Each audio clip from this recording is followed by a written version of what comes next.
బ్రహ్మార్పణం బ్రహ్మవిః బ్రహ్మాగ్నౌ బ్రహ్మణాహుతం బ్రహ్మైవ తేన గంతవ్యం బ్రహ్మకర్మ సమాధినా. ఈ పితృయజ్ఞం, ఈ శ్రాద్ధ కర్మలు నిర్వహించడం అనేది ఈ పంచమహాయజ్ఞాల్లోకి వచ్చింది. ఇది ప్రతి మానవుడు ఆచరించి తీరాలి.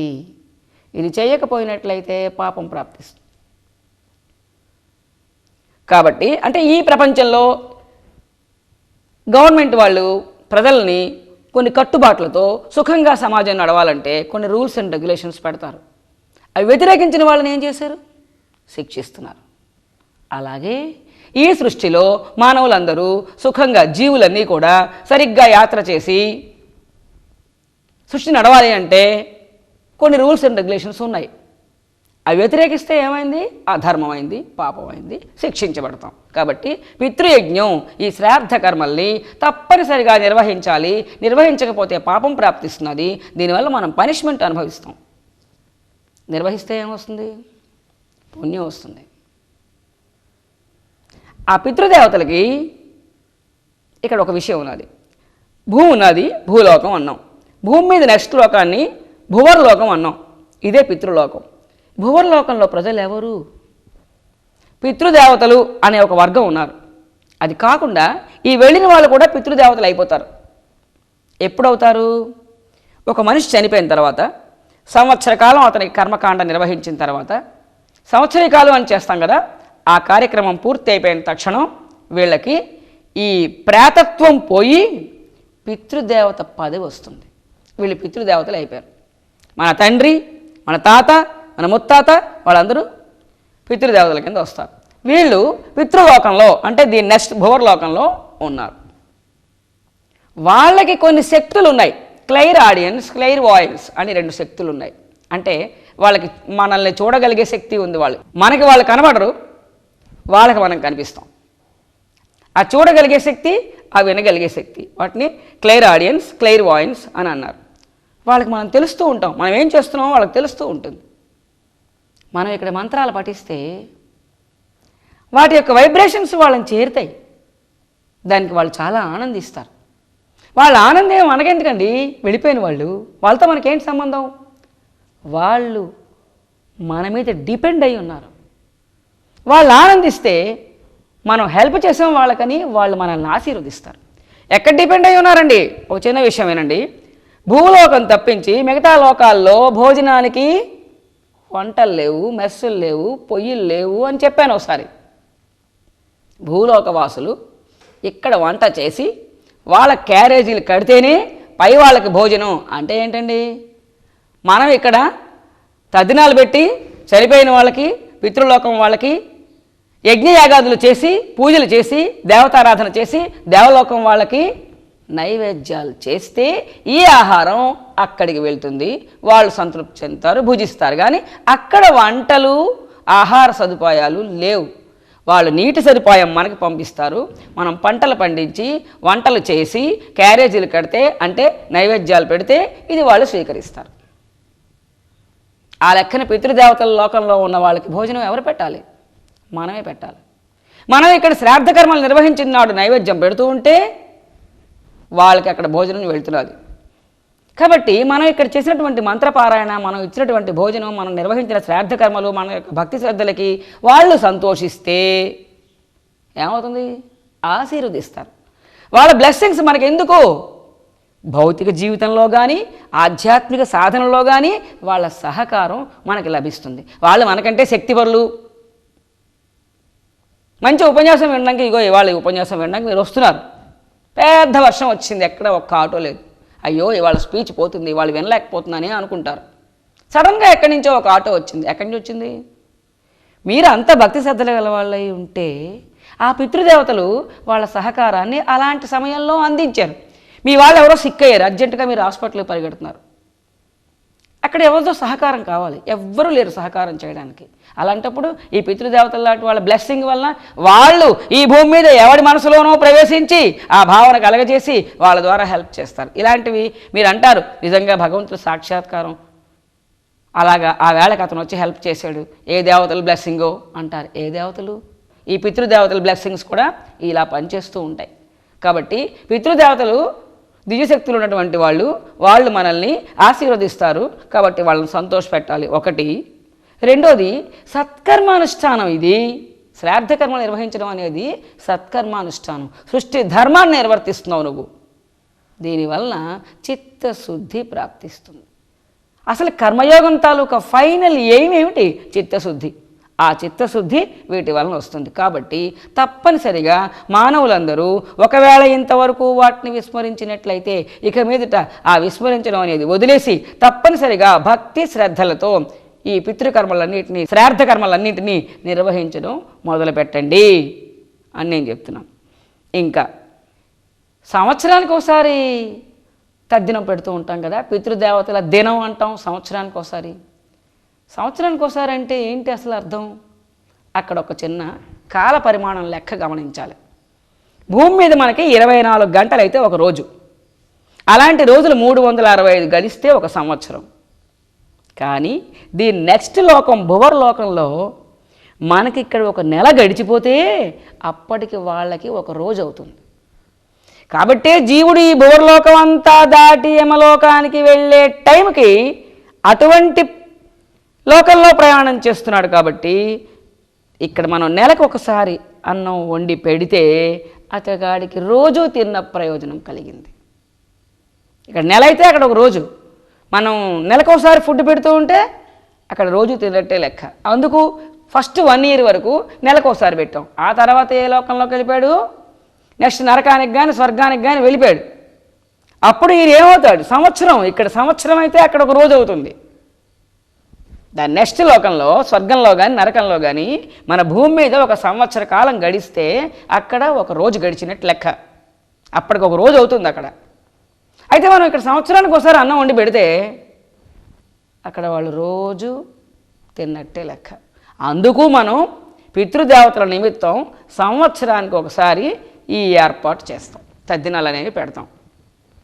తర్వాత ఇక్కడ కొంతమందికి ఒక సందేహం ఉంటుంది.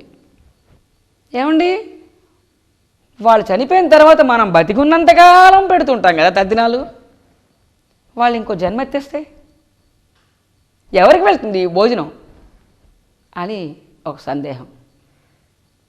ఈ కాలమానం లెక్క వేస్తే ఇక్కడ సంవత్సరం అయితే అక్కడ ఒక రోజు. అక్కడ ఆయన ఒక 30 ఏళ్ళు ఉన్నాడు అంటే చాలా పీరియడ్. అక్కడ ఒక రోజు అంటే ఇక్కడ సంవత్సరం. అక్కడ 365 రోజులు గడిస్తే అంటే ఒక సంవత్సరం గడిస్తే ఇక్కడ 365 సంవత్సరాలు గడవాలి. అంటే మనమే ముందు చస్తాం, వాడు ఇంకా అక్కడే ఉంటాడు కాలమానం ప్రకారంగా. కాబట్టి మనం బతికున్నంతకాలం మనం మన ముందు వాళ్ళకే కాదు, మన తండ్రికి పెడుతున్నాం, తండ్రికి పెడుతున్నాం, అతని తండ్రికి పెడుతున్నాం, ముగ్గురికి పెడుతున్నాం. అంటే తండ్రి అతని తండ్రి కూడా ఇంకా అక్కడ ఉండి ఉంటాడు మనం బతికున్న కాలం లోపల. ఆ కాలమానం లెక్క అలాంటిది. అందువల్ల నరకంలో ఉన్నా స్వర్గంలో ఉన్నా మనం పెట్టినటువంటి భోజనం వాళ్ళకి చేరుతుంది. నరకంలో ఉన్నారనుకోండి, మన తండ్రి కానీ తాత కానీ ముత్తాత కానీ పాపం చేసి మనం ఇక్కడ శ్రాద్ధ కర్మలు నిర్వహించి వాళ్ళకి భోజన సదుపాయాలు ఏర్పాటు చేసినట్లయితే వాళ్ళకి అక్కడ నరక బాధలు తగ్గించబడతాయి. వాళ్ళు స్వర్గంలో ఉన్నారనుకోండి, స్వర్గ సుఖాలు ఇంకా అధికం అవుతాయి. భలే చెప్పారండి. ఒకవేళ ఇమీడియట్గా పుట్టిసే వాళ్ళు ఉంటారండి కొంతమంది, ష్యూర్ మేము చూసామండి అలాంటి వాళ్ళని. ఆ విషయం ఈ లెసన్ చివరిలో మాట్లాడుకుంటాం. రైట్, కొంతమంది ఇమీడియట్గా పుట్టిస్తూ ఉంటారు. మరి వాళ్ళకి తద్దినాలు పెట్టేస్తే ఎలాగండి? వాడు పక్కింట్లోనో ఎక్కడో పుట్టిసాడండి, ఈ ఆంధ్రాలోనే ఎక్కడో పుట్టాడండి, ఇండియాలోనే ఎక్కడో పుట్టాడండి, వాడి శరీరం వచ్చేసిందండి నెక్స్ట్ శరీరం, మరి తద్దినాలు ఏమిటండి? ఇవి ఎవరికి చెందుతాయి? ఈ ఫుడ్, ఈ నైవేద్యం ఆ శరీరంలో ఉన్నటువంటి ఆ వ్యక్తికే చెందుతాయి. ఈ తద్దినాలు పెట్టడం వలన దీనివల్ల ఫలితం ఆ జన్మ నెక్స్ట్ జన్మ ధరించేసినా సరే వాళ్ళకి శుభాలు జరుగుతాయి, ఆనందం ప్రాప్తిస్తుంది, సుఖం ప్రాప్తిస్తుంది. ఇదంతా బ్లెస్సింగే. కాబట్టి వాడు నరకంలో ఉన్నా స్వర్గంలో ఉన్నా మళ్ళీ శరీరం ధరించేసినా మనం ఇక్కడ పెట్టే తద్దినాల వలన ప్రయోజనమే కానీ నష్టమేమీ లేదు. మనం పెట్టాలి, పెట్టినందువల్ల వాళ్ళు సుఖపడుతున్నారు. పెట్టకపోతే మనం కష్టపడతాం, వాడు కష్టపడతాడు. మనం పెట్టకపోతే వాళ్ళు కష్టపడతారు, మనం కష్టపడతాం. మనం శ్రాద్ధ కర్మలు నిర్వహించకపోయినట్లయితే వాళ్ళకి ఫుడ్ లేదు, కాబట్టి వాళ్ళ బ్లెస్సింగ్స్ మనకు లభించవు. అందువలన తప్పనిసరిగా ఈ పని అందరూ పాటించవలసిందే. ఇంకా కొంతమంది అంటారు, వీళ్ళని శాస్త్రం పాటించే వాళ్ళు అనాలా, లేకపోతే సోమరులై శాస్త్రం నుండి ఎస్కేప్ అయిపోయిన వాళ్ళు అనాలా, మీరే నిర్ణయించుకోండి. గయా అటువంటి చోటికి పుణ్యతీర్థాలకి వెళ్ళి బదరిలోని అక్కడ బ్రహ్మకపాలంలో పిండం వేసేస్తే మరి శ్రాద్ధ కర్మలు నిర్వహించక్కర్లేదు బతికి ఉన్నంతకాలం.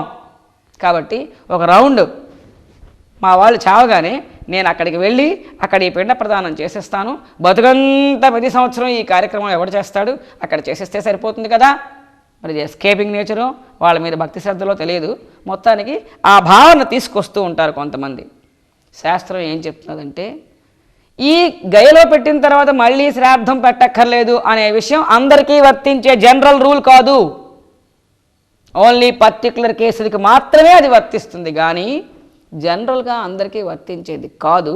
కాబట్టి గయలో పిండం వేసినా మళ్ళీ ఇంటికి వచ్చిన తర్వాత మళ్ళీ సంవత్సరం మనం బతికి ఉన్నంతకాలం మన పితృదేవతలకి శ్రాద్ధ కర్మలు నిర్వహించవలసిందే. ఇది ఒక ముఖ్యమైనటువంటి విషయం. ఇంకా దీని ఫలితాలంటే బ్లెస్సింగ్స్ వస్తాయి, చిత్తశుద్ధి కలుగుతుంది. చిత్తశుద్ధి వలన మనం ఆధ్యాత్మిక సాధనలోకి వెళ్తాం, జ్ఞాన మార్గంలోకి వెళ్తాం. దాంట్లో ఆటంకాలు ఏమైనా ఉంటే ఆ ప్రతిబంధకాలు తొలగించడానికి పితృదేవతలు మనకి సహకరిస్తూ ఉంటారు. తర్వాత ఆ శ్రాద్ధ కర్మ నిర్వహించిన రోజున ఆ రోజు ఆ నిర్వహించినటువంటి వ్యక్తి, ఆ కొడుకు ఎవరైతే ఉన్నారో అతను చాలా నియమంగా నిష్టగా ఉండాలి. ఏం పిండి వంటలు వండుకుంటున్నాం, ఆ కూర బాగుండదు, ఈ కూర వండు, ఈ కూర రుచిగా రాలేదు, లేకపోతే ఈ పిండి వంట కరెక్ట్గా రాలేదు, ఇవి కాదు మాట్లాడవలసినవి. చాలా మౌనంగా ఉండాలి.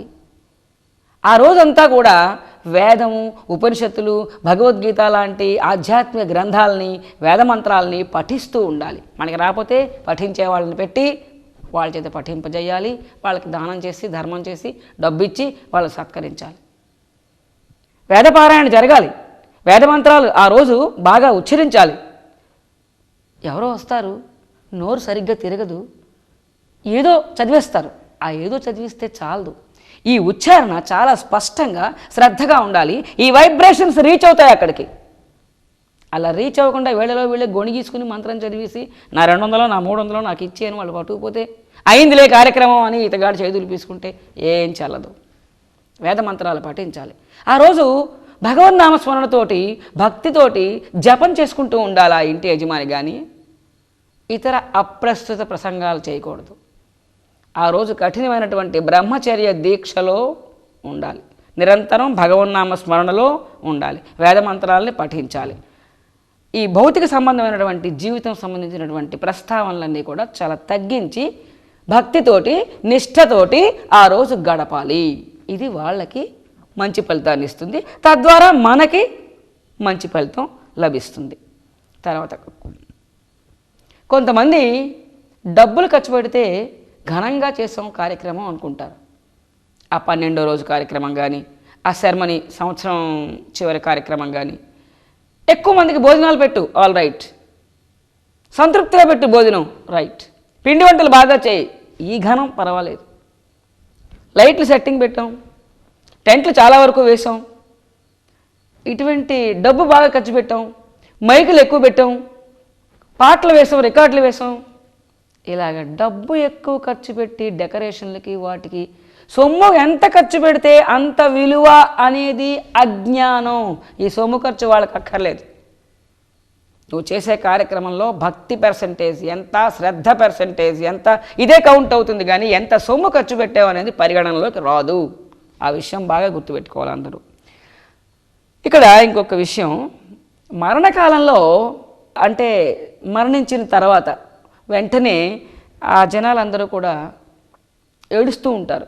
ఈ కర్మకాండ జరిగే వరకు 12 రోజుల వరకు ఏడుస్తూనే ఉంటారు, అలాగా తర్వాత కూడా ఏడుస్తూనే ఉంటారు. ఇక్కడ మనం ఒక్క విషయం పరిశీలించాలి, అసలు ఏడుపు ఎందుకు వస్తుందండి? నిప్పు చురుగుతుంది, తెలిసి కానీ తెలియక కానీ, చిన్నపిల్లలు కానీ పెద్దవాళ్ళు కానీ, జ్ఞానం ఉన్నవాళ్ళు కానీ జ్ఞానం లేని వాళ్ళు కానీ, పరాగ్గా కానీ తెలివి ఉండి కానీ నిప్పు మీరు చేయి వేస్తే నువ్వు ఎవడివో ఏ పరిస్థితుల్లో చేయి వేసావో అనవసరం. దాని ధర్మం చురకడం కాబట్టి అది చురికి తీరుతుంది, కాలుతుంది తప్పనిసరిగా. దాని ధర్మం చురకడం, వేడి ధర్మం చురకడం కాబట్టి అది తప్పనిసరిగా కాల్ చేస్తుంది. నువ్వు పండితుడివైనా విద్వాంసుడివైనా తెలిసి పెట్టినా తెలియక పెట్టినా నిద్రలో పెట్టినా దాని పని అది చేస్తుంది. ఎందుకు? అది దాని ధర్మం కాబట్టి. చావుకు ఏడుపే ధర్మం అయితే ప్రపంచంలో ఎవరు చచ్చినా ఏడుపు రావాలా వద్దా? ఇప్పుడు చెప్పండి. చస్తే దానికి రియాక్షన్ ఏడుపు, అది దాని నేచర్. దాని నేచర్ అయి ఉంటే ఎవరు చచ్చినా ఏడుపు రావాలి. యాక్సిడెంట్ అయింది, 100 మంది చచ్చారు లారీ తిరగబడి.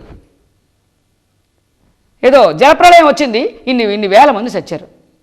భూకంపం వచ్చింది, ఇన్ని వేల మంది చచ్చారు. ఏది మిగిలిన వేల మంది ఏడుస్తున్నారా?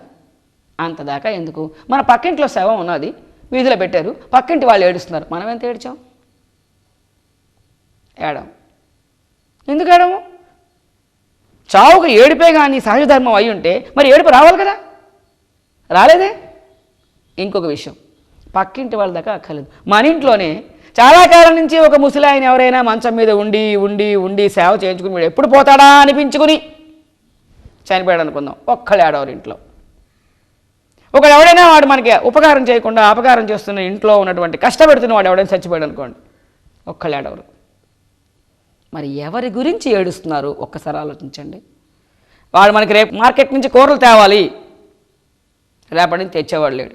ఆఫీస్ నుంచి జీతం తేవాలి, రేపటి నుంచి తెచ్చేవాడు లేడు. వంట చేసి పెట్టాలి, రేపటి నుంచి చేసేవాళ్ళు లేరు. సేవ చేసి పెట్టాలి, చేసేవాళ్ళు లేరు రేపటి నుంచి. వాళ్ళ అవసరం మనకి ఉన్నప్పుడే రేపటి నుంచి ఈ అవసరం ఎలా తీరుతుందా అన్న భయానికి ఏడుస్తున్నారు. కానీ యాక్చువల్గా మనిషి చస్తే ఏడుపు అనేది రియాక్షన్ కాదు, అది సహజ ధర్మం కాదు. మీరు ఆలోచించండి. ఇప్పుడు నిజంగా ఏడుపు సహజ ధర్మం అయి ఉంటే ఎవరు చచ్చినా ఏడుపు రావాలి. వాళ్ళ వల్ల మనకు కొంత ప్రయోజనం ఉంటే రేపటి నుంచి మనకి గతి ఏమిటి, మనకి ఈ ప్రయోజనం ఎలా సిద్ధిస్తుంది, ఆ భావానికి దుఃఖం వస్తున్నది. అయితే చనిపోయిన తర్వాత ఏడవడం అనేది అది అనవసరం, ఏడవకూడదు. ఏడిస్తే ఏమవుతుంది? చచ్చిపోయిన తర్వాత ఈ శరీరం విడిచిపెట్టిన తర్వాత ఈ సూక్ష్మ శరీరంతో పాటు ఆ జీవుడు ఒక మూర్ఛ స్టేట్లో లాగా అపస్మారక స్థితిలో వెళ్తుంటాడు. మనం ఏడుస్తూ ఉంటే ఇక్కడ వాడు వెనక్కి వచ్చేస్తూ ఉంటాడు. స్కూల్కి వెళ్ళే పిల్లల్ని వెళ్ళనివ్వకుండా వెనక్కి పిలుస్తావా? ఆఫీస్కి వెళ్ళేవాడిని వెళ్ళనివ్వకుండా వెనక్కి తీసుకొచ్చిస్తావా? వాడు వెళ్ళడమే మంచిది అని నీకు తెలుసు కాబట్టి వాడిని పంపడానికే ట్రై చేస్తావు. ఈ జీవుడు కూడా మరణించాడు, ఇంకా వాడికి ఈ జన్మ లేదు, ఈ శరీరం లేదు, ఇంకా వాడు వెళ్ళడమే మంచిది, ఆగిపోవడం వాడికి నష్టం కాబట్టి వాడిని వెళ్ళనివ్వాలి. మనం వీధిలోకి వెళ్తున్నామండి, మన పిల్లలు రాగం పెడుతున్నారు, మనం యాత్రకు వెళ్ళిపోతున్నామండి, లేకపోతే ఢిల్లీవో ఏదో మంచి విహారయాత్ర సుఖంగా అంతా తిరిగి రావడానికి వెళ్తున్నాం, పిల్లల్ని తీసుకువెళ్ళలేదు, వాళ్ళు ఓ రాగం పెడుతున్నారు. వాళ్ళు ఏడుస్తూ ఉంటే మీకు వెళ్ళడానికి మనస్సు బాధ అనిపిస్తుంది కదా, మీరు వెళ్ళలేరు. ఏమిటో ఒకసారి ఊరుకోబెట్టి వెళ్దాం, మరిపించి వెళ్దాం అని మళ్ళీ వెనక్కి వస్తూ ఉంటాం. వాళ్ళు ఏడుస్తూ ఉంటే మనం చూస్తూ వెళ్ళగలమా? ఇదే పరిస్థితి, మనం ఇక్కడ ఏడుస్తూ ఉంటే వాళ్ళు వెళ్ళలేరు. వాళ్ళ మనసుకి బాధ కలుగుతుంది, వాళ్ళు ప్రశాంతంగా ముందుకు వెళ్ళలేరు. వాళ్ళని కష్టపెడుతున్నాం మనం, వాళ్ళ ప్రయాణం ముందుకు సాగదు, వాళ్ళకి భూమి మీదకి వాళ్ళ అట్రాక్షన్ లాగేస్తున్నాం మనం. ఇది తప్పు. కాబట్టి ఎవ్వరూ కూడా ఏడవకుండా 12 రోజుల వరకు కర్మకాండ చాలా శ్రద్ధగా భక్తిగా, ఇట్స్ న్యాచురల్. శరీరం ధరించడం ఎంత న్యాచురలో శరీరం వదిలేయడం అంత న్యాచురల్ అన్న పద్ధతిలో ఏడవకుండా అంత కర్మకాండ జరపాలి. మరణించే టైంలో ఈ శవం ఉండగా మరణించిన తర్వాత భజన భగవత్ ప్రార్థన చేస్తూ ఉంటారు. ఇది చాలా చోట్ల సాంప్రదాయం. ఎందుకు చేస్తారు? ఆ జీవుడికి ఒక్కొక్కసారి ఏంటవుతుందంటే వాళ్ళ స్థితి నేను మరణించాను అని వాడికి తెలియదు. స్థూల శరీరాన్ని వదిలేశాను, నా బాడీని నేను వదిలేశానని కూడా వాడికి తెలియదు. మీరు ఒక్కసారి ఒక విషయం గమనించండి. మనం కోమాలో ఉన్నాం అనుకోండి, కోమాలో ఉన్నప్పుడు మనకేం తెలుస్తుంది? మనం చచ్చామా బతికామా, హాస్పిటల్లో ఉన్నామా, ఇంట్లో ఉన్నామా, ఎక్కడున్నాం, ఏమీ తెలియదు. అలాగా ఒక కోమా స్టేట్ లాంటి నిద్రాణమైనటువంటి స్థితిలో ఆ జీవుడు ఉంటాడు. కాబట్టి నేను మరణించాను, నేను స్థూల శరీరం వదిలేసి వచ్చేసాను, ఇవన్నీ వాడికి మతిలో ఉండవు. అందువలన ఆ మూర్ఛ స్టేట్ లాంటి స్థితిలో ఉండడం వలన నేను ఇంకా ముందుకు వెళ్ళిపోవాలి, నేను మరణించాను, నేను శరీరాన్ని వదిలేశాను, ఇంకా నా యాత్రనే కొనసాగించాలి, వీళ్ళెవరూ నాతో రారు, ఈ జ్ఞానం ఆయనకు ఉండదు. ఆ జ్ఞానం కలగజేసి మనం వాడికి వివేకాన్ని కలగజేసి ముందుకు తొయ్యాలి. ఆ వివేకం కలగజేయడానికి మనం ఇక్కడ భగవత్ ప్రార్థన, భజనలు, వేదాంత భావాలు ఇవన్నీ కూడా మనం ఇక్కడ ఉచ్చరిస్తే ఇవి విని విని విని వాడికి తెలివొచ్చి ఓహో నేను ఈ బాడీ వదిలేసాను, నేను ఇంకా వెళ్ళిపోవాలి అనే స్థితిలోకి వాడు రావాలి. అతనిలో ఆ స్పృహ కలగజేయడానికి మనం ఇక్కడ భగవత్ సంబంధమైన ప్రార్థనలు చేయాలి. కానీ ఏడుపులు మాత్రం వాళ్ళని తిరిగి భూమి మీదకి కట్టిపడేసేటటువంటి, వెనక్కి లాగేటటువంటి దుఃఖం మాత్రం పనికిరాదు. చివరి దశలో ఉంటారే, మరణకాలంలో భగవన్నామ స్మరణ వలన, భగవంతుని ధ్యానించడం వలన ఉత్తమ లోకాలు, ఉత్తమ జన్మలు, ఉత్తమ గతి ప్రాప్తిస్తుంది అని శాస్త్రం చెప్తుంది. కానీ వాళ్ళు ఆ టైంలో ఎలా ఉంటారు? కోమాలో ఉంటారు, రోగం తాలూకా బాధలో ఉంటారు. అటువంటి టైంలో వాళ్ళు భగవంతుణ్ణి స్మరించలేరు. కాబట్టి ఆ జీవుడికి భగవన్నామ స్మరణ మనం వినిపించడం కోసం అని మనం అక్కడ క్యాసెట్లు పెట్టో, మంచి కీర్తనలు వేసో, మనం భజన చేసో, భజన అంటే ఈ ఓరు ఎక్కువైపోయి భావం తెలియకుండా సినిమా పాటల తాలూకా ట్యూన్ మాత్రమే వినిపిస్తూ ఉంటే సినీ యాక్టర్ల మైండ్లో మెదిలే భజన కాదు. ఆ సాహిత్యంలో ఉండే భావం అర్థం అవ్వాలి. అలాగా మంచి భగవన్నామ స్మరణ, భజన, సామూహిక భజన ఎక్కువ ఫలితాన్ని ఇస్తుంది. ఎందుకంటే వైబ్రేషన్స్ ఎక్కువగా వెళ్ళాలి వాళ్ళని మేల్కొల్పడానికి. అందువల్ల సామూహిక భజన, భగవన్నామ స్మరణ, ఇది వేదాంత భావాల తాలూకా ఉచ్చారణ, ఇవన్నీ కూడా అక్కడ అవసరం. మరణకాలంలో అవసరం, మరణించిన తర్వాత అవసరం, జీవుడు వెళ్ళిపోయే వరకు కూడా మనం వాళ్ళకి కోఆపరేట్ చేయాలి. కానీ వాళ్ళని వెనక్కి లాగించి బంధించేసి వాళ్ళని కష్టపెట్టేటటువంటి స్థితిలో మనం ఉండకూడదు. ఏడుపు అనేది అనవసరం. ప్రతి ఒక్కరికి ఈ కార్యక్రమం సామాన్యమైనటువంటిది, అనివార్యమైనటువంటిది. ఇప్పటికి కొన్ని మిలియన్ల సార్లు మనం, అసలు మిలియన్ల కల్పాలు గడిచిపోయేమో, జన్మలు ఎన్ని అంటే గంట శాస్త్రానికి అందనన్ని సార్లు మనం స్థూల శరీరాన్ని విడిచిపెట్టి అలా జనాలు ఏడుస్తూ ఉంటే మన ఆస్తులన్నింటినీ విడిచిపెట్టి వచ్చేసాం. ఒక్కసారి గుర్తుపెట్టుకోండి, గత జన్మలో మన ఆస్తులన్నీ ఇప్పుడేవి? గత జన్మలో మన భార్య, పిల్లలు, బంధువులు, పదవి, బంగారం, బ్యాంక్ బ్యాలెన్సు, పొలాలు, ఇళ్ళు అవన్నీ ఏవి? వాటి గురించి ఇప్పుడు అడగలేదే. ఇప్పటికి ఎన్నిసార్లు అలా వదిలి వచ్చేసామో అలాగే ఈ ట్రిప్ కూడా ఈ వదిలిసిపోతాం. కాబట్టి వీటి మీద మమకారం వద్దు. భవిష్యత్ జీవితం, జీవయాత్ర సుఖంగా నడవడానికి కావలసినటువంటి, అంటే మనతో వచ్చే కర్మఫలాలు అవన్నీ రెడీగా ఉన్నారు. కొద్ది రోజుల్లో మనం ఈ శరీరం విడిచిపెట్టి బయటికి వెళ్ళిపోతే యమదూతలు మనకు పనిష్మెంట్స్ వేయడానికి రెడీగా ఉన్నారు. మీరు ఒక్కటే గుర్తుపెట్టుకోండి, ఒకవేళ ఇప్పుడు కానీ రేపు తెల్లవారితే మనల్ని అరెస్ట్ చేస్తున్నారు, ఉరి తీస్తున్నారు అని ఇప్పుడే తెలిసిందనుకోండి, ఏం చేస్తారు? ఒక్క క్షణం కూడా వేస్ట్ చేయకుండా నీకు ఉన్న పలుకుబడంతా ఉపయోగించి, ఉన్న డబ్బంతా వినియోగించి, ఉన్న పొలాలన్నీ తాకట్టు పెట్టి, ఉన్న బంగారం అంతా ఇచ్చేస్తానని చెప్పి నీకు ఏం కావాలంటే అది ఇస్తాను, నాకు ఇది తప్పించు, ఎందుకు? నేను బతికి ఉండాలి. లాస్ట్ మినిట్ వరకు ఫోన్లు కొట్టి ప్రయత్నించి జీపులెక్కి, కార్లెక్కి, తెల్లవారులు తిరిగి వాళ్ళని పట్టుకుని వీళ్ళ పట్టుకుని వాళ్ళ కాళ్ళు పట్టుకుని ఆ ఉరి కానీ ఆ అరెస్ట్ కానీ రాకుండా నివారించుకోవడానికి ఎంత ప్రయత్నం చేస్తారు? ఇన్ నియర్ ఫ్యూచర్ యమదూతలు మన పట్టుకుని వెళ్ళి యమలోకంలో ఉతికిడానికి సిద్ధంగా ఉన్నారు. తప్పించుకోవడానికి ఎందుకు ప్రయత్నించరు? ప్రయత్నించాలి కదా. ఈ శరీరం ఉండగానే ప్రయత్నించాలి. శరీరం వదిలేసిన తర్వాత మీరు చేసేది ఏమీ లేదు, మీ మాట ఎవడ వెండవు. కాబట్టి చనిపోయిన తర్వాత జరిగే ప్రయాణం గురించి తీసుకోవలసిన జాగ్రత్తలు ఇప్పుడే తీసుకోవాలి. అది తెలుసుకోవడానికే ఈ జీవయాత్ర లెసన్. అయితే శ్రాద్ధ కర్మల తాలూకా ప్రాముఖ్యత చాలా ఉన్నది. ఎవ్వరూ కూడా వీటిని అశ్రద్ధ చెయ్యకూడదు. ఫలాపేక్షతో సత్కర్మ అనుష్ఠానం చేసి స్వర్గానికి వెళ్ళి తిరిగి వచ్చిన వాళ్ళు కానీ, లేక సత్యలోకానికి వెళ్ళినటువంటి ఉపాసకులు, వారు ఎలాగూ తిరిగి రారు, అక్కడ ఉండిపోతారు. నరకానికి వెళ్ళి మరలా జన్మ ప్రాప్తి కోసం తిరిగి ఆకాశం దగ్గర విడిచిపెట్టబడినటువంటి జీవులు కానీ క్రిందికి దిగే విధానం మనం ఇప్పుడు పరిశీలిస్తాం. అంటే స్వర్గం నుంచి కానీ నరకం నుంచి కానీ జీవులు పాపం అనుభవించడానికి నరకానికి వెళ్తారు, పుణ్యం అనుభవించడానికి స్వర్గానికి వెళ్తారు. నెక్స్ట్ ఏ బర్త్ తీసుకోవాలి అనే ఆర్డర్స్ వేయించుకోవడానికని జడ్జిమెంట్ హాల్కి ప్రతి జీవుడు మరణానంతరం వెళ్ళక తప్పదు. అక్కడి నుంచి తిరిగి వాళ్ళు ఆ జీవులు ఆకాశం దగ్గరికి తీసుకొచ్చి విడిచిపెట్టబడతారు. ఆకాశం దగ్గర నుండి ఎలా క్రిందికి దిగుతారు అనేది మనం పరిశీలించాలి. ఆకాశం తర్వాత వాయువులో చేరుతారు.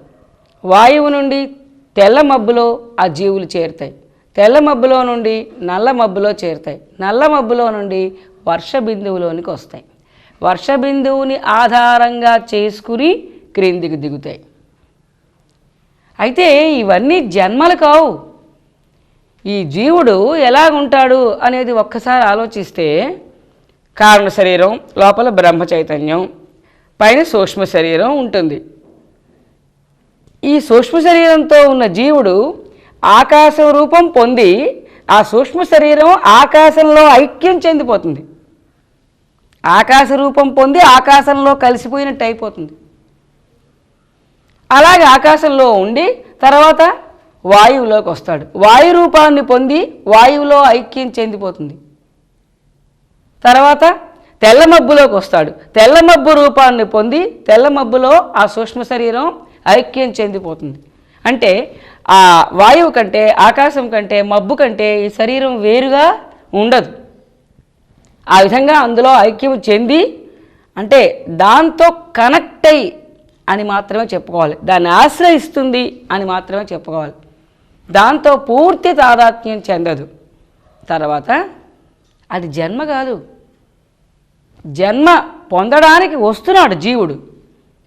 కాబట్టి ఇవన్నీ కూడా మార్గ మధ్యంలో జీవుడు ప్రయాణం చేయడానికి ఇవన్నీ ఆశ్రయించవలసినటువంటి సహకారమైన పదార్థాలే కానీ అవి జన్మలు కావు. ఆకాశం జన్మ, వాయువు జన్మ, మేఘం జన్మ అని అనడానికి వీలు లేదు.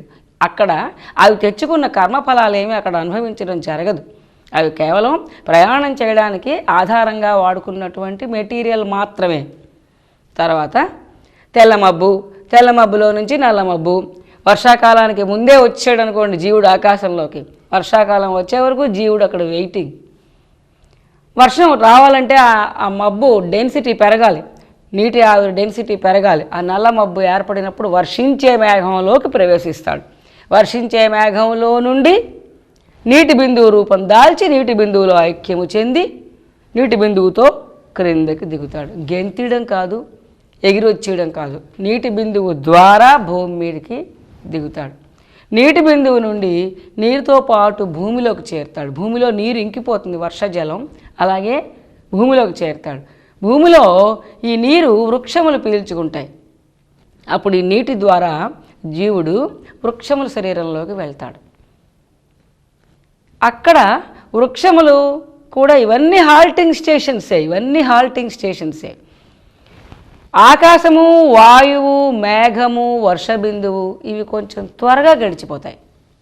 కానీ ఈ వృక్షముల్లోకి చేరిన దగ్గర నుంచి, భూమిలో చేరిన దగ్గర నుండి కొంచెం టైం ఎక్కువ తీసుకుంటాడు జీవుడు. ఆ ప్రయాణానికి ఎక్కువ టైం పడుతుంది. వృక్షముల్లో చేరిన తర్వాత వృక్షముల్లో ప్రధాన జీవుడు ఒకడు, వృక్షం తాలూకా జీవుడు ఒకడు ఉంటాడు. వాడు కాకుండా ఈ మిగిలిన జీవులన్నీ వృక్షాన్ని ఆశ్రయిస్తున్నాయి. ఈ ఆశ్రయించిన జీవులన్నీ కూడా వృక్షములో చేరి, ఆ జీవరసంలో చేరి, ఆహారంలో ఆ ఆహారం నిల్వ చేయబడినటువంటి ఆ గింజలు ధాన్యంలోకి వెళ్తాయి. వెళ్ళి ఒక్కొక్క ధాన్యపు గింజలో ఒక్కొక్క జీవుడు ప్రవేశించి ఉంటాడనమాట.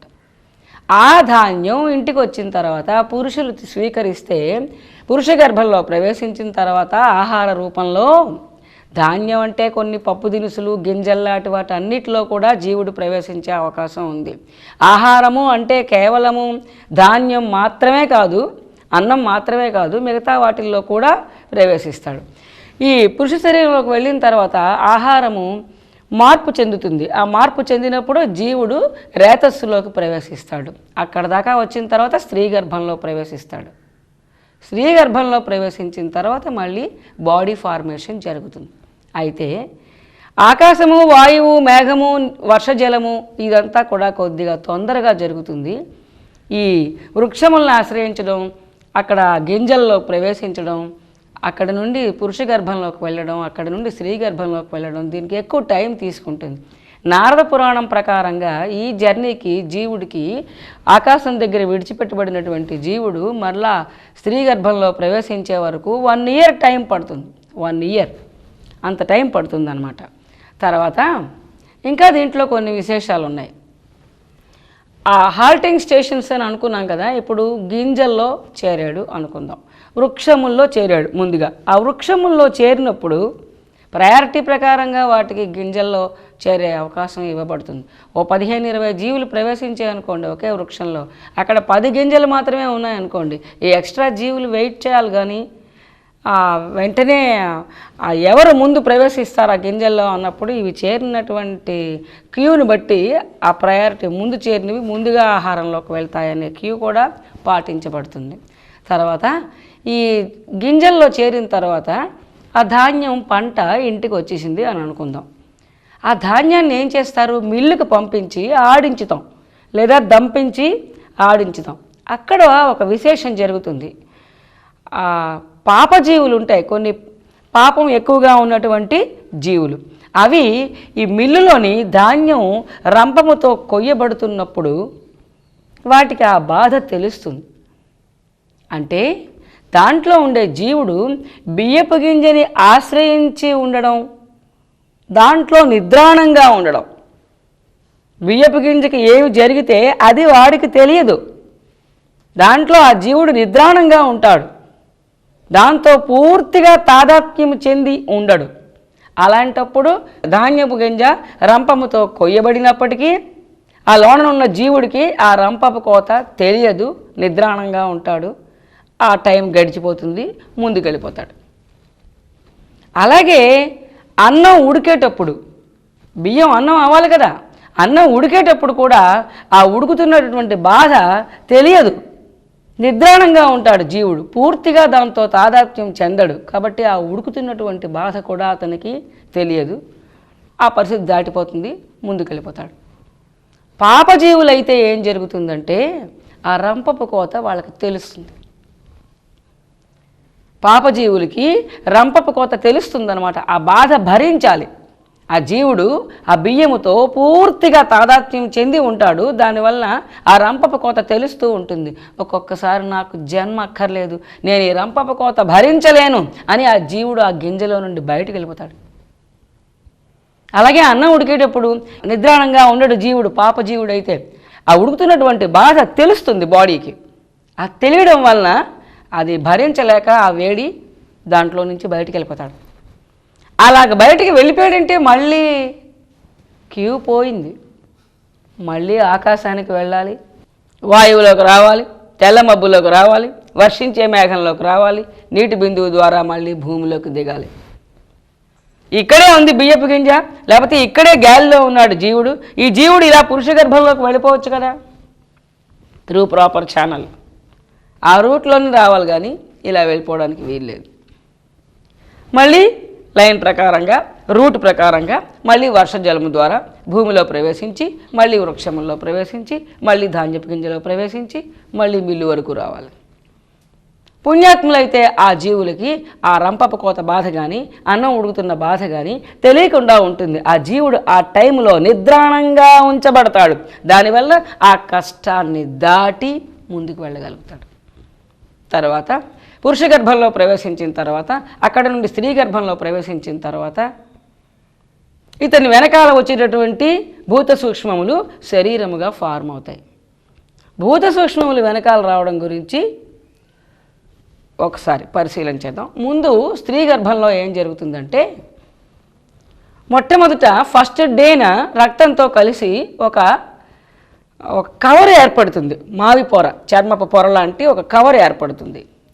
థర్డ్ డే, ఫిఫ్త్ డే, 5 రోజులు అయ్యేసరికి ఒక బ్లడ్తో కలిపినటువంటి ఒక నీటి బుడగలాగా తయారవుతాడు. 7 రోజులు అయ్యేసరికి మాంసపు ముద్దలాగా తయారవుతాడు. ఒక 25 నైట్స్ అయ్యేసరికి 1 మంత్ దగ్గర వచ్చేసరికి తల, మెడ, భుజాలు, వీపు, వెన్నెముక, తర్వాత పొట్ట ఇంతవరకు భాగాలు ఏర్పడతాయి. 2nd మంత్ అయ్యేసరికి కాళ్ళు, చేతులు, ముణుకులు, ఇలాగా మరికొన్ని భాగాలు ఏర్పడతాయి. ఆ తర్వాత ఇంద్రియములన్నీ పెట్టబడతాయి. ఆ తర్వాత గోళ్ళు ఇవన్నీ వస్తాయి. ఇంకా లేట్గా 7వ మాసం అలాగా వెంట్రుకలు అవన్నీ వస్తాయి. ఇలాగ శరీర భాగాలన్నీ కడుపులో ఉండగా పూర్తి చేయబడి శరీర భాగం తయారవుతుంది. అయితే జ్ఞానం అంటే వినిపించినటువంటి విషయాలని తెలుసుకోవడం, గ్రహించడం అనే తెలివితేటలు, జ్ఞానేంద్రియాల తాలూకా వర్క్ ఇది ఒక్కొక్కసారి 5వ మాసంలో ప్రవేశపెట్టబడుతుంది, ఒక్కొక్కసారి 7వ మాసంలో ప్రవేశపెట్టబడుతుంది.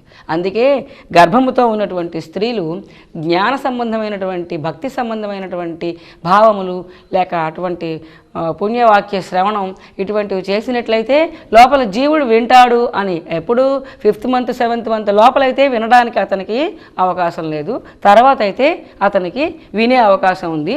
ఈ జ్ఞానం ఆ జీవుడు కూడా గ్రహించగలడు. ఇది మనం ప్రహ్లాదుడి విషయంలో తెలుసుకుని ఉన్నాం. తర్వాత ఈ స్త్రీ గర్భంలో ప్రవేశించి శరీరం రూపంలో ధరించడం. ఆ ధరించేటప్పుడు జీవుడు తన వెనక తీసుకొచ్చినటువంటి పూర్వ శరీరం తాలూకా భూత సూక్ష్మాలు ఇక్కడ శరీరంగా ఫార్మ్ అవుతాయి. భూత సూక్ష్మాలు అంటే గత జన్మ తాలూకా స్థూల శరీరం తాలూకా అణువులు ఆ స్థూల శరీరం కాల్చేసిన తర్వాత అవి సూక్ష్మ రూపంలో జీవుడు వెనకాల పయనిస్తాయి అని చెప్పాను. అవి సూక్ష్మభూతములు అనే పేరు పెట్టలేదు, వాటికి భూత సూక్ష్మములు అని పేరు పెట్టాము అని చెప్పాను. అది చెప్పుకున్నాం కదా. ఆ భూత సూక్ష్మములు అని అంటాం వాటిని. ఆ భూత సూక్ష్మముల రూపంలో అంటే సూక్ష్మ రూపంలో గత జన్మ తాలూకా స్థూల బాడీ తాలూకా అణువులు జీవుడు వెనకాల ఫాలో అవుతున్నాయి. అవి స్త్రీ గర్భంలో ప్రవేశించే వరకు వస్తాయి. స్త్రీ గర్భంలో ప్రవేశించాక ఆ అణువులు మళ్ళీ రూపం ధరించడం మొదలు పెడతాయి. ఒక ఎగ్జాంపుల్ పరిశీలిస్తే మీకు బాగుంటుంది. ఈ స్థూల బాడీ ప్లాస్టిక్తో తయారైంది అనుకోండి. మరణానంతరం ఈ ప్లాస్టిక్ బాడీని ఏం చేశారు? కరగబెట్టారు. కరగబెట్టి ఆవిరి చేశారు. ఇప్పుడు స్థూల శరీరం తాలూకా అణువులన్నీ ఎలాగున్నాయి? ఆవిరి రూపంలో ఉన్నాయి. ఈ ప్లాస్టిక్ ఆవిరంతా జీవుడి వెనకాల ప్రయాణం చేసింది. ఇది స్త్రీ గర్భంలోకి వెళ్ళిన తర్వాత ఆ ప్లాస్టిక్ ఆవిరి మళ్ళీ ప్లాస్టిక్ ద్రవంగా మారి, మళ్ళీ ప్లాస్టిక్ ఘనరూపంగా మారి శరీరం తాలూకా భాగాలుగా ప్లాస్టిక్ బొమ్మగా మళ్ళీ ఏర్పడింది అనుకోండి. ఆ విధంగా మన స్థూల శరీరం ఈ స్థూల రూపం పోయి సూక్ష్మ రూపం దాల్చి ఆ అణువులన్నీ జీవుడి వెనకాల వెళ్ళి స్త్రీ గర్భంలో ప్రవేశించిన తర్వాత మళ్ళీ ఆ అణువులన్నీ సూక్ష్మ రూపంలో నుండి స్థూల రూపంలోనికి వచ్చి అవన్నీ శరీర రూపంలో ఫార్మ్ అవుతాయి. ఇంకొక విషయం, ఈ స్థూల శరీరం లేదు, సూక్ష్మ శరీరమే ప్రయాణం చేస్తున్నది, అన్ని లోకాలకి ప్రయాణం చేస్తున్నది. ఈ స్థూల శరీరం బదులు దేవలోకాలకు వెళ్తే అక్కడ జలభాగం ఎక్కువగా ఉన్న స్థూల శరీరం ఫార్మ్ అవుతుంది అని చెప్పుకున్నాం. అంటే ఇక్కడ భూమి మీద ఉన్నప్పుడు జీవుడి తాలూకా స్థూల శరీరంలో పంచభూతముల తత్వముల్లో భూతత్వం అధికంగా ఉన్నటువంటి శరీరం ఇక్కడ ఏర్పాటు చేయబడుతుంది భూమి మీద వాతావరణానికి అనుకూలంగా. స్వర్గలోకానికి వెళ్తే అక్కడ జలభాగము ఎక్కువగా ఉన్నటువంటి, జలభాగం డామినేషన్ ఎక్కువగా ఉన్నటువంటి శరీరం తయారవుతుంది ఈ స్థూల శరీరానికి బదులు. అది అమృతమయ శరీరము అని అంటూ ఉంటారు. అమృతం అంటే అమృతం కాదు, జలభాగం అధికంగా ఉన్నటువంటి శరీరములు దేవలోకంలో ఉంటాయి. భూమి మీద అయితే భూతత్వం అధికంగా ఉన్న శరీరాలు ఉంటాయి. కొన్ని లోకాల్లో అగ్నిభాగములు అధికంగా ఉన్నటువంటి తేజస్వరూపమైనటువంటి శరీరాలు ఉంటాయి. అలాగే జలచరాలు ఉంటాయి, నీటి జంతువులు, వాటిల్లో కూడా జలభాగం అధికంగా ఉన్నటువంటి శరీరములు వాటికి కూడా ఎక్కువగా ఉంటాయి. ఆ జీవులు శరీరము ధరించి ఏ వాతావరణంలో ఉండాలో, ఏ ఏరియాలో ఉండాలో దానికి తగినటువంటి ఔటర్ బాడీ తయారవుతూ ఉంటుంది. అది మనం గ్రహించాలి. తర్వాత సీతాదేవి భూమిలో దొరికింది, ద్రౌపది వీళ్ళెవరూ కూడా స్త్రీ గర్భం నుండి ఉత్పత్తి అయినటువంటి వాళ్ళు కారు. ద్రోణుడు వీళ్ళెవరు కుండలో పుట్టారు, కౌరవులు వీళ్ళందరూ కుండలోనే తయారు చేయబడ్డారు. అంటే ఇవన్నీ సంభవమా అని మనకు ఒక సందేహం కలుగుతూ ఉంటుంది. ఏదైతే మన కళ్ళకి కనిపించదో, ఏదైతే మన అనుభవానికి అందదో అదంతా అసత్యం అని డిక్లేర్ చేయడం మానవ సహజం. కానీ వెంటనే అసత్యం అని డిక్లేర్ చేయకూడదు. సృష్టిలో పరిస్థితులు మారిపోతూ ఉంటాయి. దక్ష ప్రజాపతి పరిపాలన ప్రారంభమైన దగ్గర నుండి, అంటే మనువులు ఆ దక్ష ప్రజాపతి పరిపాలన ప్రారంభమైన దగ్గర నుండి స్త్రీ గర్భంలోకి చేరితే కానీ శరీర రూపం ధరించే అవకాశం ఉండకూడదు ఇక మీదట అని అతని పరిపాలన నుండి స్త్రీ పురుషుల కలయిక వలన ఈ పురుష గర్భంలో నుండి రేతస్సు స్త్రీ గర్భంలోకి చేరి స్త్రీ గర్భంలో ఆ శిశువు డెవలప్ అయిన తర్వాతనే శరీరం బయటకు రావాలి అనేది నిర్ధారణ చేయబడింది. ఇది తప్పని ప్రాసెస్ అని ఏర్పాటు చేయబడింది. దక్ష ప్రజాపతికి పూర్వం సిస్టంలో చిన్న మార్పు ఉన్నది లోకల్లో. ఏమిటి ఆ మార్పు అంటే, జీవుడు ప్రయాణం చేస్తున్నాడు. ఎక్కడి దాకా వచ్చాడు? ఆకాశం వరకు వచ్చాడు, వాయువులోకి వచ్చాడు, మేఘంలోకి వచ్చాడు, జలంలోకి వచ్చాడు, నీటి బిందువుల ద్వారా, వర్ష బిందువుల ద్వారా భూమిలోనికి ప్రవేశించాడు. అతని వెనకాల అతని స్థూల శరీరం తాలూకా అణువులు ఉన్నాయి కదా. ఆ స్థూల శరీరం తాలూకా అణువులు ఈ భూమిలో ఉండగానే మిగిలిన జర్నీ చేయకుండా, వృక్షంలోకి వెళ్లకుండా, గింజల్లోకి వెళ్లకుండా, పురుష గర్భంలోకి వెళ్లకుండా, స్త్రీ గర్భంలోకి వెళ్లకుండా, భూమిలో మట్టిలో ఉండగానే, ఆ నీటి బిందువులతో పాటు భూమిలో చేరి భూమిలో ఉండగానే ఆ స్థూల శరీర అణువులు శరీరంగా ఫార్మ్ అయ్యే అవకాశం ఆ రోజుల్లో ఉండేది. ఎవరు చేస్తారు? మహాత్ములైనటువంటి వాళ్ళు, మాయని వశపరుచుకున్నటువంటి వాళ్ళు, పంచభూతాలని తమ కంట్రోల్లో ఉంచుకున్నటువంటి శక్తివంతులు ఎవరైతే ఉంటారో వారి సంకల్పంతో ఆ భూమిలో ఉండేటటువంటి అణువుల్ని అక్కడే శరీర రూపం ధరించేటట్టుగా చేయగలుగుతారు. ఆ విధంగా ఎవరిదో ఒక సంకల్పంతో, అంటే ఈ విధంగా వీళ్ళని ప్రయాణం చేయించుదాం అని చెప్పి భగవత్ సంకల్పంతో లేక మహాత్ముల సంకల్పంతో ఈ స్థూల శరీరం తాలూకా అణువులు భూమిలో ఉండగానే మరలా శరీర రూపం ధరించడం జరుగుతున్నది. ఒక్కొక్కసారి మానసపుత్రులు అంటారు, అది కూడా మనం పురాణాల్లో వింటూ ఉంటాం. సంకల్పంతో ఇలా అనేసరికి ఇక్కడ ఒక శరీరం ఫార్మ్ అయిపోయింది. ఎలా వచ్చిందండి? ఆ జీవుడు ఇక్కడ ఉన్నాడు, ఈ గాలిలో. వాడి సూక్ష్మ శరీరం ఉంది, వాడి కారణ శరీరం ఉంది, వాడి సెట్ అంతా ఉంది, వాడి తాలూకా స్థూల శరీరం తాలూకా అణువులు కూడా వాడి దగ్గర ఉన్నాయి. కాకపోతే వాడు ఇప్పుడు నెక్స్ట్ ఏ జన్మ ధరించాలో ఆ జన్మ ధరించడానికి స్త్రీ శరీరం వరకు వెళ్ళక్కర్లేకుండా ఈ మహాత్ముడి యొక్క సంకల్ప బలంతో అతని దగ్గర ఉన్నటువంటి భూత సూక్ష్మములు ఇక్కడే శరీర రూపం ధరించాయి. అందులో ఆ జీవుడు ప్రవేశించాడు, వాడికి జన్మ ప్రాప్తి కలిగింది. ఇటువంటివి మనం పురాణాల్లో వింటూ ఉంటాం, చూస్తూ ఉంటాం. ఇవి సాధ్యం కాదేమో, ఇవి అసత్యములేమో అని అనుకుంటాం, కానీ అవి సత్యములే. స్త్రీ గర్భం వరకు వెళ్లకుండానే శరీరం ధరించేటటువంటి అవకాశం పురాణాల్లో కొంతమంది పొందారు. అది సత్యము అని చెప్పి మనం ఇప్పుడు పరిశీలించాం. ఈ విధంగా ఆకాశం వరకు తెచ్చి విడిచిపెట్టబడినటువంటి జీవుడు ప్రయాణం చేసి వృక్షముల్లోకి, ఆహారంలోనికి ప్రవేశించిన తర్వాత మానవ శరీరంలోకి వెళ్ళాలి. ఈ మార్గం ఒక్కొక్కసారి తప్పిపోతూ ఉంటుంది. మార్గం తప్పిపోవడం ఏమిటండి అంటే ఒకసారి పరిశీలన చేద్దాం. ఆ జీవుడు ఉన్నటువంటి నీటి బిందువు, వర్షము ద్వారా దిగుతున్నాడు జీవుడు. పూర్వం అందుకే మహర్షులు వర్షం వస్తున్నదంటే ఎంతో ఆనందించేవారు. ఎందుకు? ఎన్నో జీవులకి దేహప్రాప్తికి వాళ్ళు శరీరంలోకి రావడానికి అవకాశం వచ్చిందనమాట. వర్ష బిందువుల ద్వారా అనేకమైనటువంటి జీవులు కిందకి దిగుతాయి. మనకు అవి ఏం తెలియవు. ఇప్పుడు వర్షం పడితే బట్టలు ఆరేసాం కదా, తడిసిపోతాయేమో, లేకపోతే పంట బాగుంది కదా, ఇప్పుడు వర్షం పడితే చెడిపోతుందేమో, ఇదే మనం చూస్తాం. కానీ అందులోంచి జీవులు దిగుతాయి, వాళ్ళందరికీ శరీర ప్రాప్తికి అవకాశం వచ్చింది అని సంతోషించే జ్ఞానం మనకి లేదు. ఈ దిగేటప్పుడు ఆ వర్ష బిందువులు వెళ్ళి సముద్రంలో పడ్డాయి అనుకోండి, అసలు ప్రతి వర్ష బిందువు పంట పొలాల్లో పడుతుంది అనే రూల్ ఏం లేదు కదా. సముద్రంలో పడ్డాయి, పడితే ఇప్పుడు జీవుడు ఉన్నటువంటి నీటి బిందువు సముద్రంలో గడిపారు. ఆ పర్టికులర్ నీటి బిందువుని ఏ నీటి జంతువో, ఏ చేపలో, ఏ తిమింగలాలో ఏవో మింగేసి ఇప్పుడు ఈ జీవుడు ఎక్కడికి వెళ్ళిపోయాడు? ఆ జంతువు కడుపులోకి వెళ్ళిపోయాడు. దాని శరీరంలో రేతస్సుగా ఫార్మ్ అయ్యి నెక్స్ట్ మళ్ళీ అటువంటి జంతు శరీరాన్ని పొంది బయటకు వస్తాడు. సముద్రంలో ఉండిపోయాడు. ఇప్పుడు జంతు శరీరాన్ని పొందాడు. మళ్ళీ ఆ జంతు శరీరంలో నుండి మరో శరీరంలోకి, మరో శరీరంలోనికి, మరో శరీరంలోనికి, ఇలాగ చాలా పీరియడ్, యుగాలు ఆ సముద్రంలోనే ఉండిపోవచ్చు ఆ జీవుడు జంతు జన్మలు ధరిస్తూ. అలా కాకుండా ఆ వర్ష బిందువు, ఆ జీవుడు ఉన్నటువంటి వర్ష బిందువు అడవిలో పడింది అనుకోండి, అది భూమిలోకి ఇంకిన తర్వాత అడవిలో ఉండే వృక్షముల్లోకి వెళ్తుంది.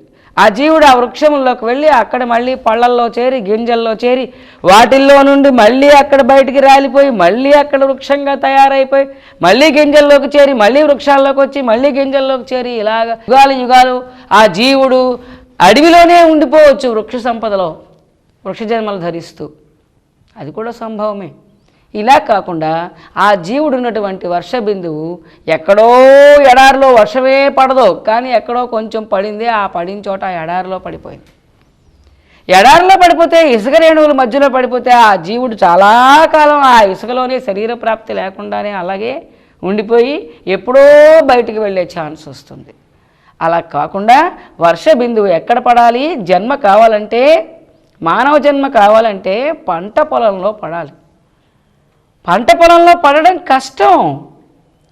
అంటే వేరే చోట చెరువుల్లో బావుల్లో పడినా ఆ బిందువు పంట పొలం వరకు వెళ్ళాలి.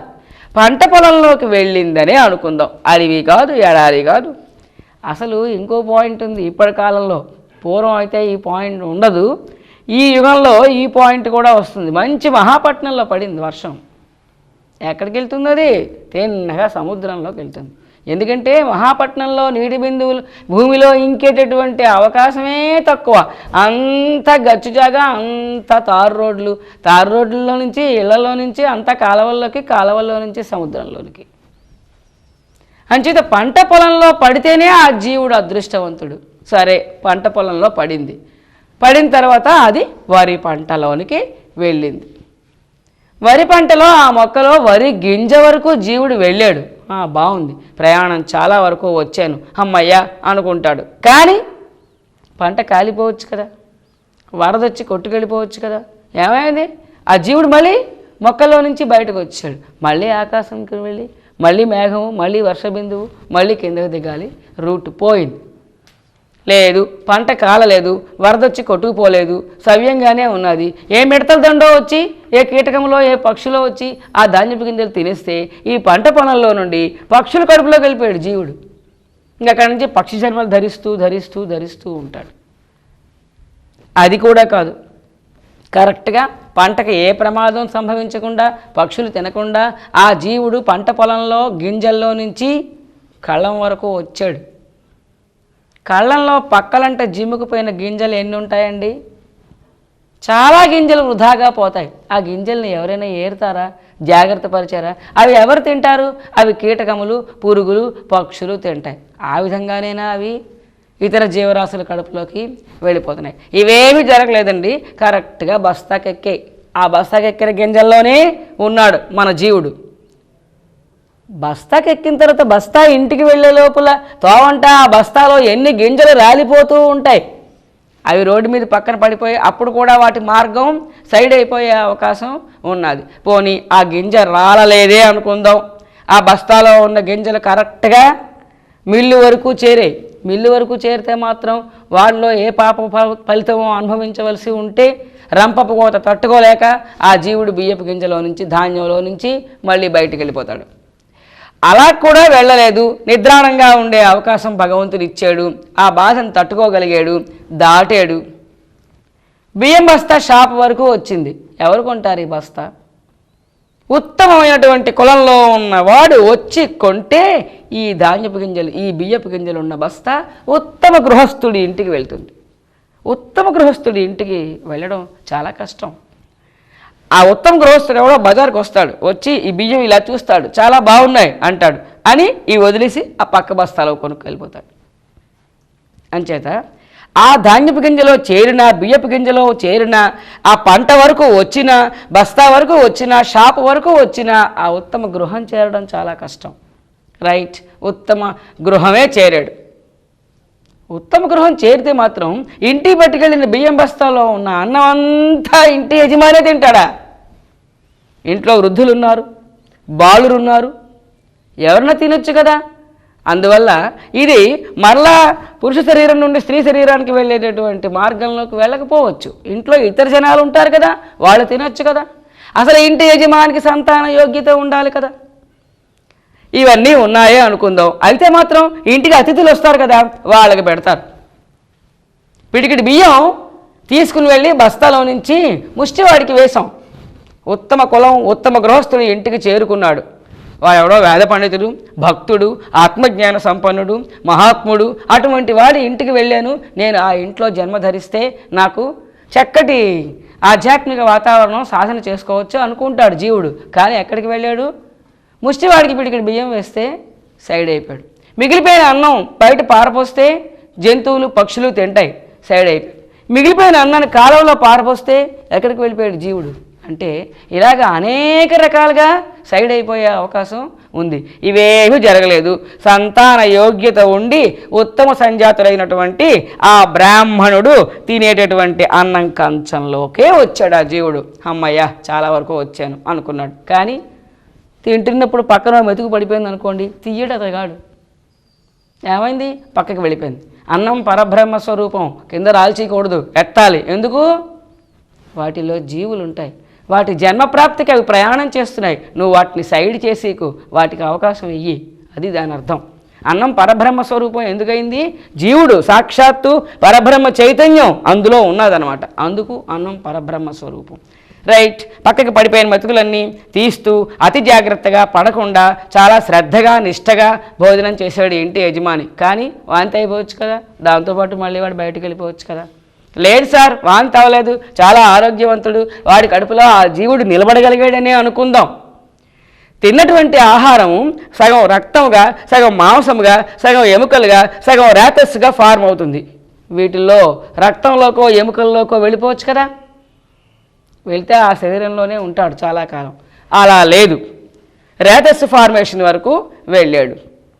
కానీ పురుష గర్భం నుండి స్త్రీ గర్భం వరకు చేరాలి కదా, చేరాడు. స్త్రీకి సంతాన యోగ్యత ఉండాలి కదా, ఉన్నది.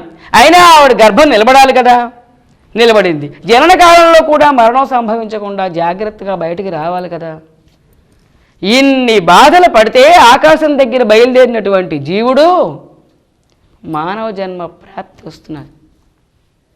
అంటే ఉత్తమ మానవ జన్మ సంపాదించాలంటే ఒకసారి లభించినటువంటి గృహం లాంటి ఈ శరీరం పోయిందంటే మళ్ళీ దొరకడం చాలా కష్టం.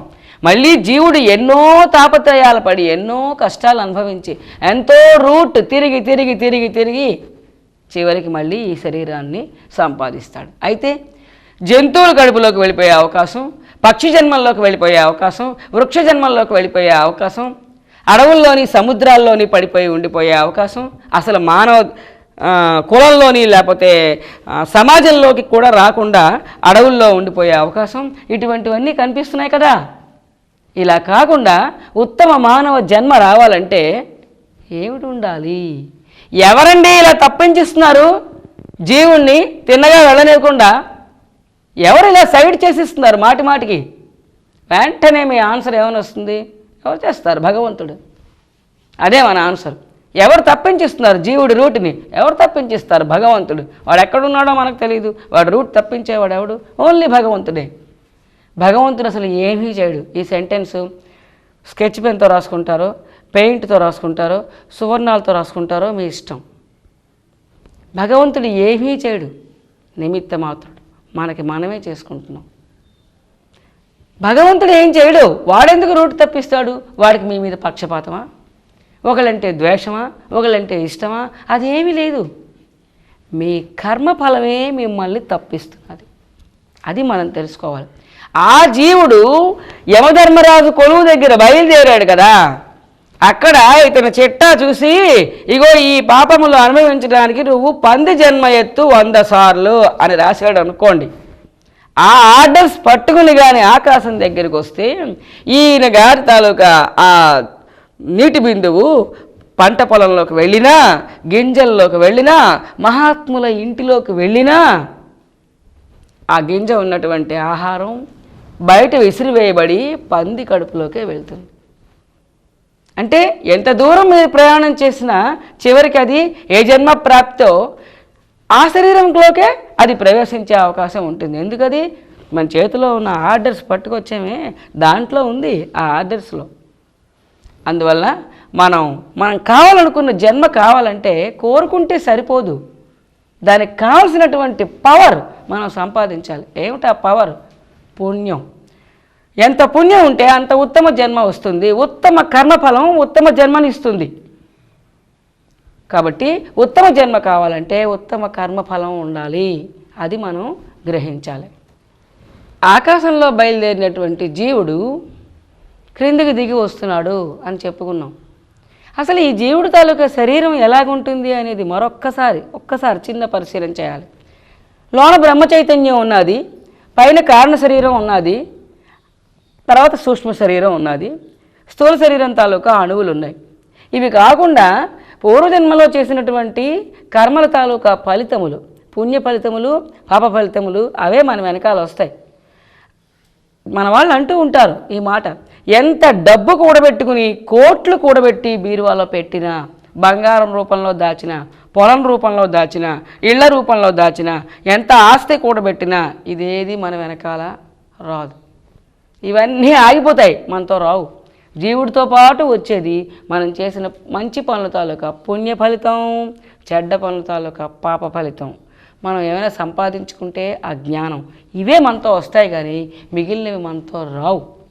అంతే, మనతో రాని వాటి గురించి తాపత్రయపడద్దు, మనతో వచ్చే వాటి గురించి మనం జాగ్రత్త పడాలి. అది మనం తెలుసుకోవాల్సింది. పుణ్యము పాపము ఈ కర్మ ఫలాలు రెండు కూడా ఆ కారణ శరీరంలో నిక్షిప్తమై ఉంటాయి. పైగా తీరని కోరికలు ఏమిటేమిటైతే ఉన్నాయో అవన్నీ వాసనల రూపంలో అవి కూడా నిక్షిప్తమై ఉంటాయి. ఆ తీరని కోరికలు, ఈ పుణ్య పాప కర్మ ఫలాలు ఇవన్నీ కారణ శరీరంలో నిక్షిప్తమై ఉన్నాయి. దీన్ని వెట్టి మూట అన్నారు. ఆ బ్రహ్మ చైతన్యం చుట్టూ ఉన్నటువంటి ఈ టోటల్ ఈ పదార్థాలు, ఈ వస్తువులన్నింటినీ కూడా, అంటే కారణ శరీరం, కర్మఫలాలు, వాసనలు, సూక్ష్మ శరీరం, స్థూల శరీర అణువులు, ఇదంతా కలిపి వెట్టి మూట అన్నారు.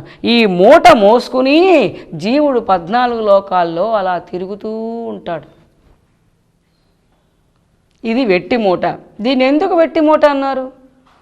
పనికిరాని వస్తువులు ఉన్నాయి అందులో, ఆ మూట పట్టుకుని అలా తిరుగుతున్నాడు. ఏమిటా పనికిరాని వస్తువులు?